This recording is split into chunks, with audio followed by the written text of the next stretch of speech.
L'Ukraine a, sans surprise, ciblé les unités de défense aérienne russes tout au long du conflit.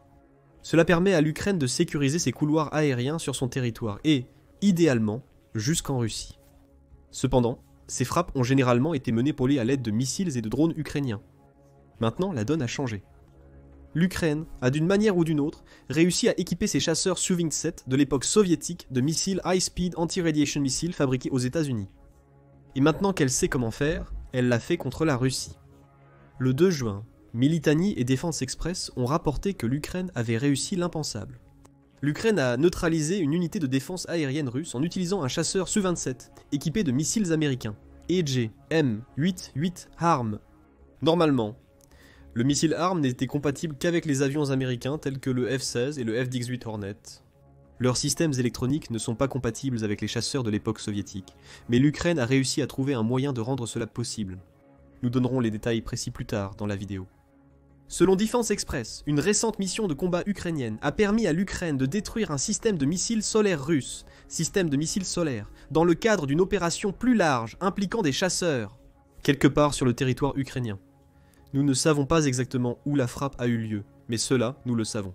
L'Ukraine a utilisé le High Speed Anti-Radiation Missile, conçu pour cibler les émissions radar d'une cible ennemie, pour détruire les dépôts de munitions du système de missiles solaires russe. Mais ce n'était pas un acte aléatoire, c'était chirurgical et l'unité derrière cela est légendaire. Selon Militani, la 39e brigade d'aviation tactique de l'Ukraine a mené l'attaque. Cette brigade a déjà accompli de nombreux exploits impressionnants pendant la guerre, relevant du commandement du centre de commandement aérien de l'Ukraine. La brigade était basée à Ozerny, dans l'oblast de Jitomir. D'après ces éléments, la frappe du 2 juin se serait produite dans cette zone. Leur base fournit un indice, mais leur histoire révèle la vérité.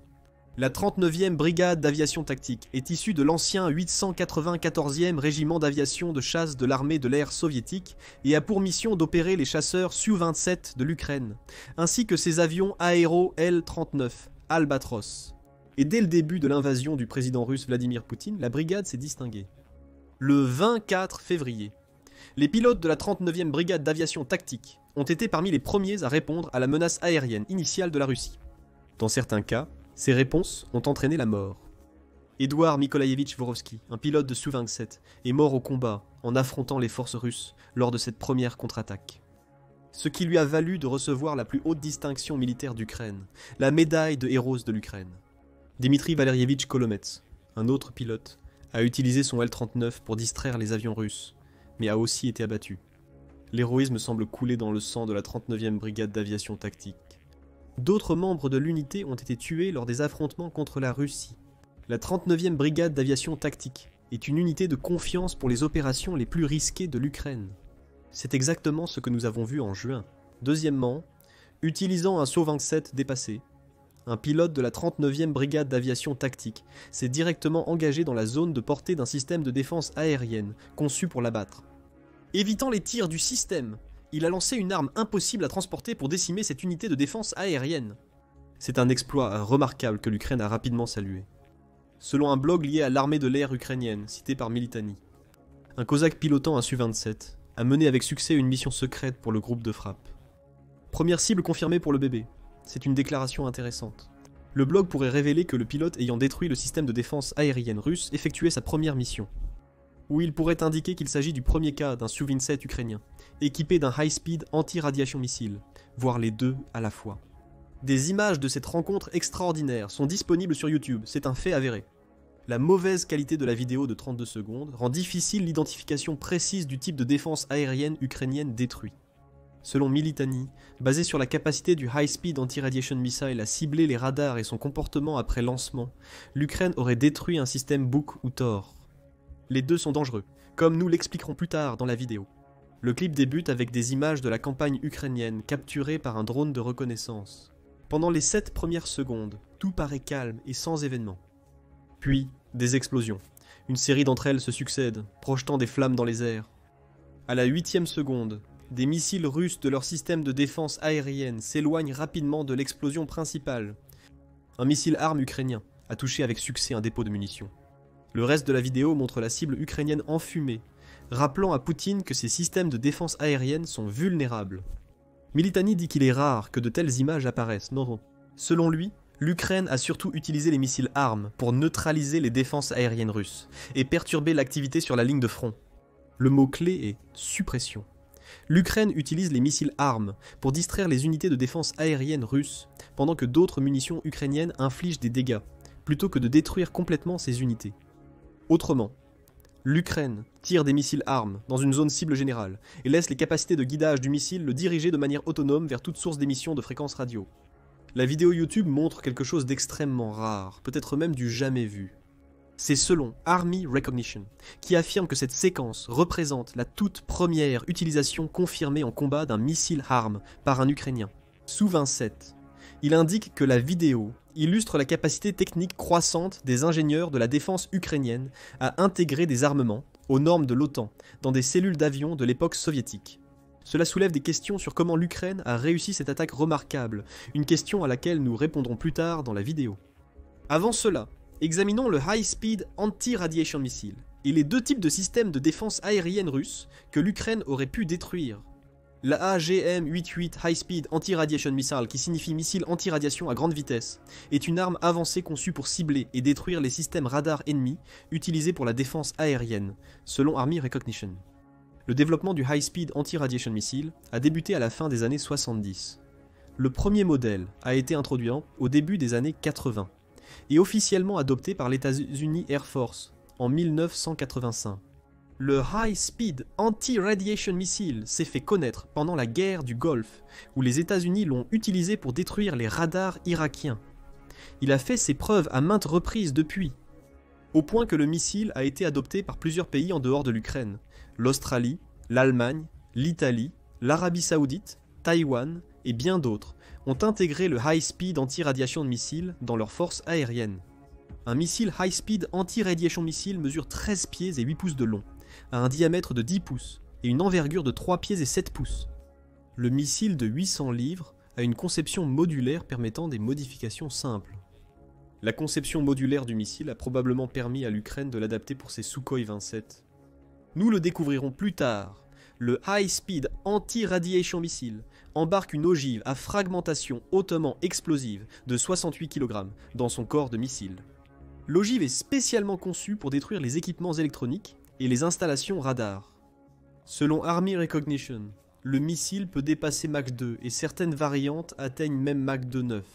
Cette vitesse lui permet d'échapper à la majorité des systèmes de défense aérienne datant du développement initial du High Speed Anti-Radiation Missile.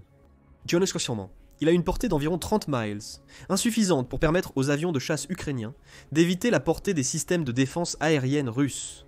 Cette portée permet un engagement rapide, rendant difficile pour l'ennemi de réagir à la menace d'un High Speed Anti-Radiation Missile en approche. Toutefois, le système de guidage intégré du High Speed Anti-Radiation Missile est probablement sa caractéristique la plus impressionnante. Il est d'une simplicité remarquable. Le High Speed Anti-Radiation Missile utilise un chercheur radar passif capable de détecter et de se diriger vers les émissions de radiofréquences générées par un système radar. Cette capacité de suivi confère au missile un niveau d'autonomie que beaucoup d'autres n'ont pas. Un utilisateur de High Speed Anti-Radiation Missile peut tirer le missile dans une zone de combat générale, comme l'Ukraine l'a fait régulièrement jusqu'au 2 juin, et laisser le missile faire le travail seul. Il repérera tous les radars dans la zone de combat et les attaquera directement. Encore plus impressionnant, Palm peut toujours atteindre une cible, même si cette cible détecte le lancement du missile et éteint son radar. Les missiles High Speed Anti-Radiation. Missiles de l'Ukraine ne sont pas entièrement autonomes.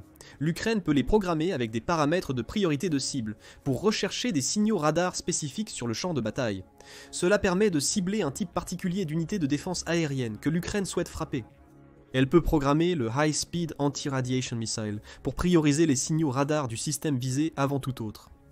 C'est une arme très impressionnante, et le High Speed Anti-Radiation Missile était idéal pour l'éliminer. Selon Militani, les images suggèrent que les systèmes de défense aérienne Buk ou Tor étaient probablement visés. Le Buk 3, également surnommé le Viking, est un système de missiles sol-air à moyenne portée composé de 2 véhicules lanceurs-érecteurs et radars, ainsi que d'un lanceur-érecteur standard. Vous comprenez maintenant pourquoi Militani pense que l'Ukraine ciblait le Buk 3. 2 lanceurs de la plateforme utilisent un radar, cible potentielle du High Speed Anti-Radiation Missile pour les neutraliser. Si c'est le cas, c'est une grande victoire pour l'Ukraine. Le Bookom 3 tire des missiles solaires guidés par radar, avec une probabilité de destruction de cible de 99,9% et une portée allant jusqu'à 70 km. Selon Army Recognition, ces missiles peuvent atteindre une vitesse maximale d'environ Mach 8, soit 3000 mètres par seconde. 0,7, suffisamment rapide pour détruire la plupart des plateformes aériennes à portée. La frappe du Su-27 ukrainien était remarquable, étant donné que le High Speed Anti-Radiation Missile a une portée d'environ 30 miles. La portée du Buk-M3 est de 43 miles. Le Su-27 a dû voler dans le champ de vision d'un système de missiles qui tire des missiles bien plus rapides que la vitesse de l'avion de chasse. Une énorme part de risque était impliquée, et le Su-27 a tout de même réussi à accomplir sa mission.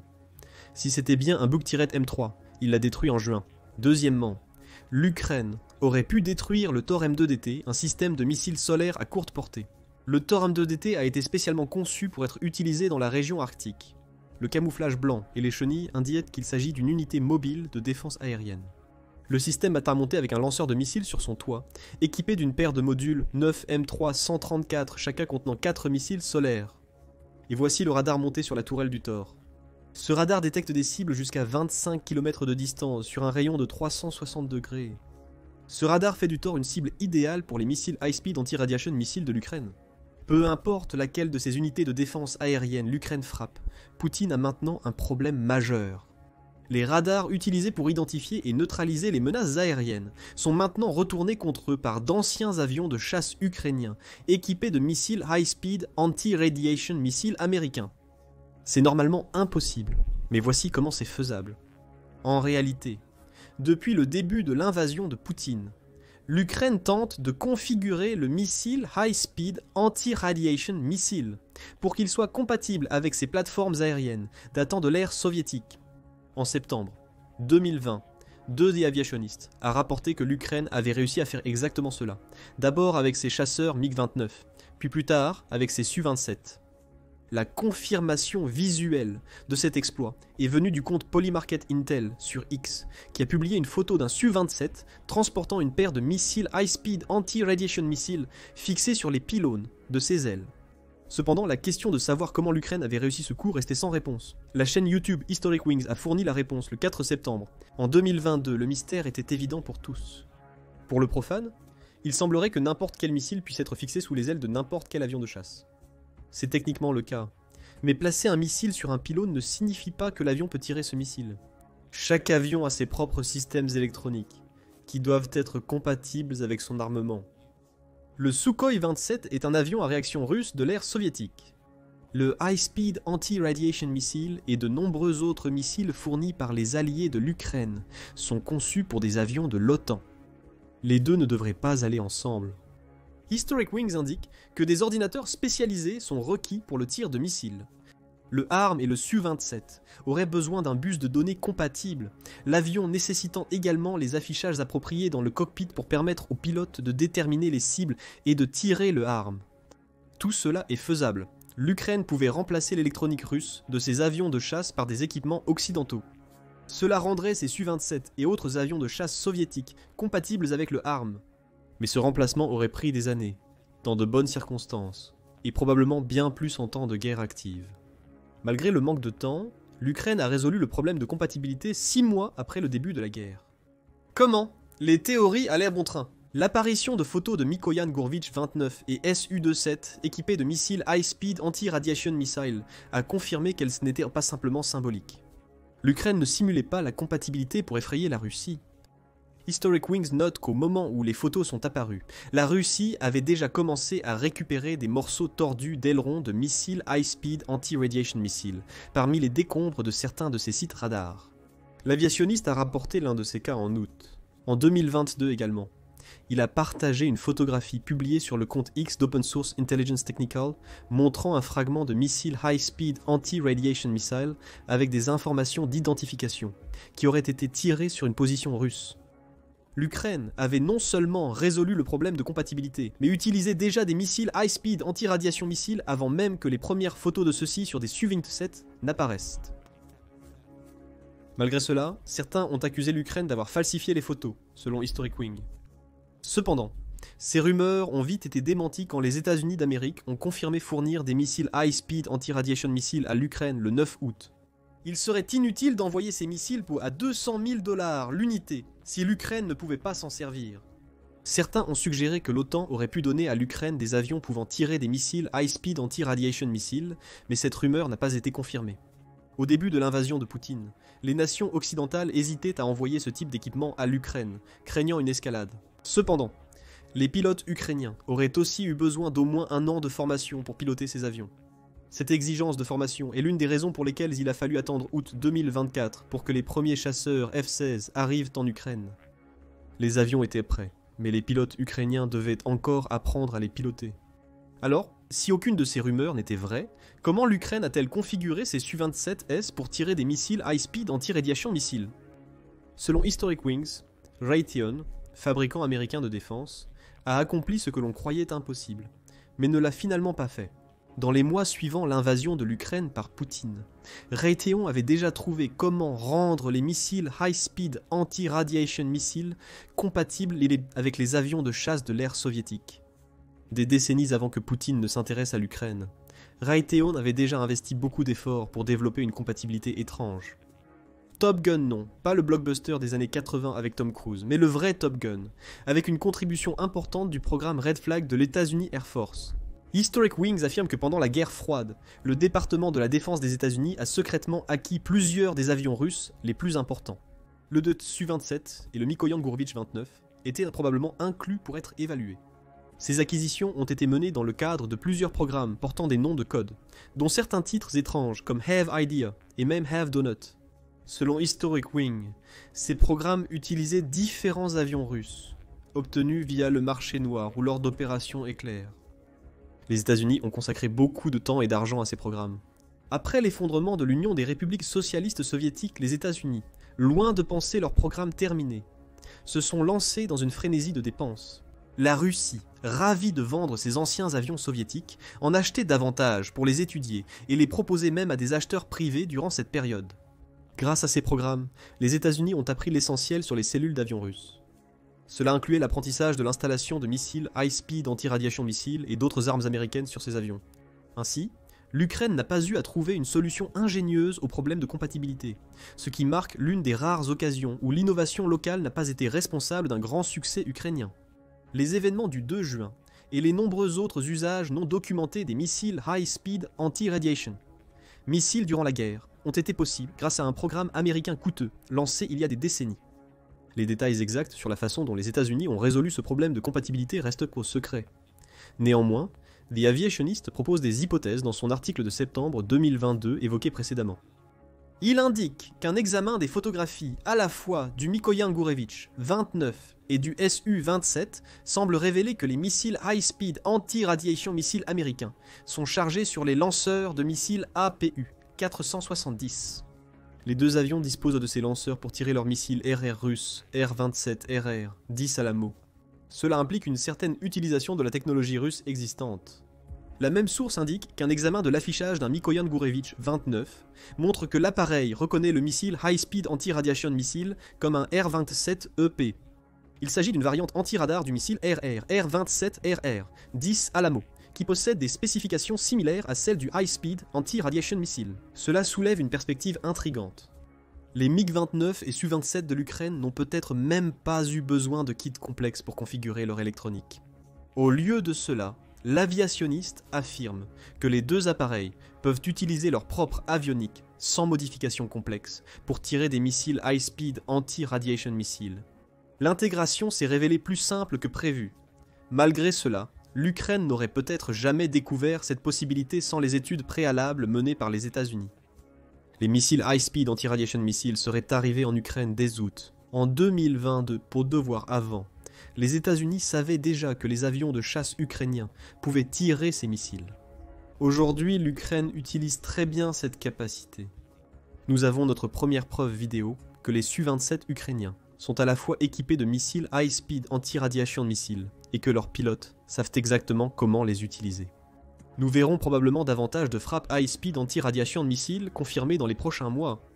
L'Ukraine adopte désormais une tactique d'attaque directe des systèmes de défense aérienne russes, disposant de plusieurs méthodes pour neutraliser leur radar.